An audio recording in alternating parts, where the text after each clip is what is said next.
whole ecology kind of revolves around the player. And that took a combination of play testing, and it took a combination of just lots of revisions on the technical side. The original design we had for the game really was a bit different. It was more disconnected from the player. So these creatures were just wandering around, fighting each other, and the player really was the wild card. And we've kept that behavior, but we subtly tweaked that behavior. Originally when we conceived the idea of Bioshock, we knew that one of the core mechanics of the game was to have different classes of AIs. You've got your splicers that just will attack the player on sight, and kind of they're living in the world and doing their own thing. But they see the player and they're spliced out, so they want to kill him at first sight.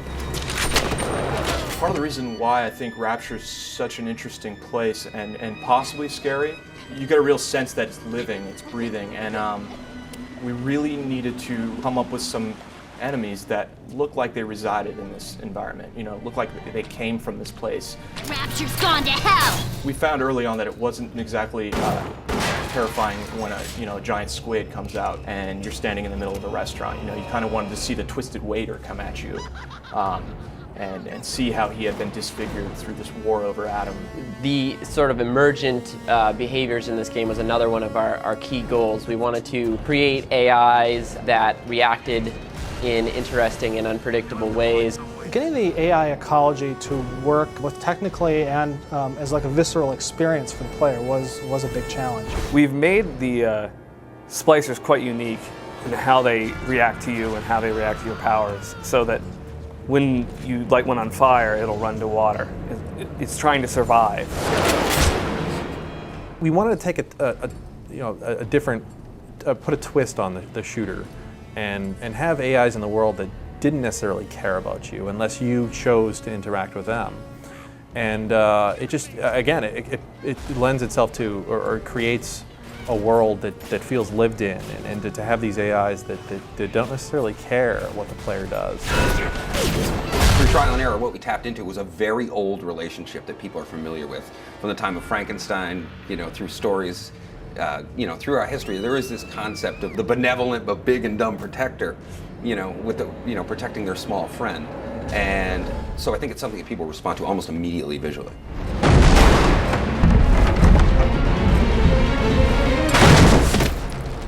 The little sister's presence in the game gives Bioshock this moral choice and emotional connection that I think is not something that you see in a first-person shooter, if ever. And here you are interacting with these little sisters, and they're, yes, they have orange eyes, but then when you kill the big daddy who's protecting them, and you just hear them wailing, "Mr. Bubbles, please, why won't you move?" And you're just kind of like, what did I do?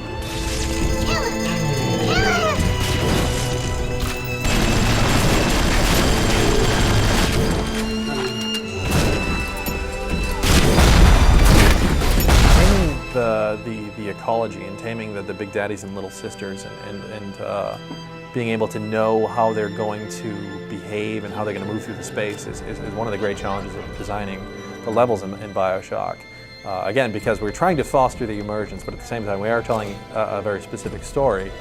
Bioshock offers the player so many ways to deal with situations and everything, and the big daddies present the ultimate combat situation. They're tough, they're fast, they have the potential to keep following you into another room where maybe there are more AIs, and suddenly you're dealing with 3 or 4 enemies versus just the big daddy, and it gets really intense. We definitely have climactic traditional boss fights that you'd see in other shooters, as well as our big daddies and little sisters. And those are usually with splicers that you come to know through the storyline, and then reaches a culmination and a conflict between them. There's probably about 4 or 5 in the game. When these AIs meet each other, sometimes they'll get into a fight and sometimes they won't, so you don't really know what you're going to come across when you enter their world. You'll actually see them interact, where If the splicer gets too close to the little sister, the Big Daddy will get mad, just like he will with the player, and give them a nice push. And the splicer generally will try to back down and avoid them because he can't win that fight. Occasionally you'll see them start up a fight just because they feel cornered or there's some other reason going on there. The result of having those interactions that you're not necessarily involved with but you get to watch is that they're interesting and they're different. It hasn't really been done in a first-person shooter. Usually it's a scripted rail sort of situation where you're just going along and scripted sequences occur. The end result is that you feel much more a part of this sort of back and forth with the environment that you're moving through in the game.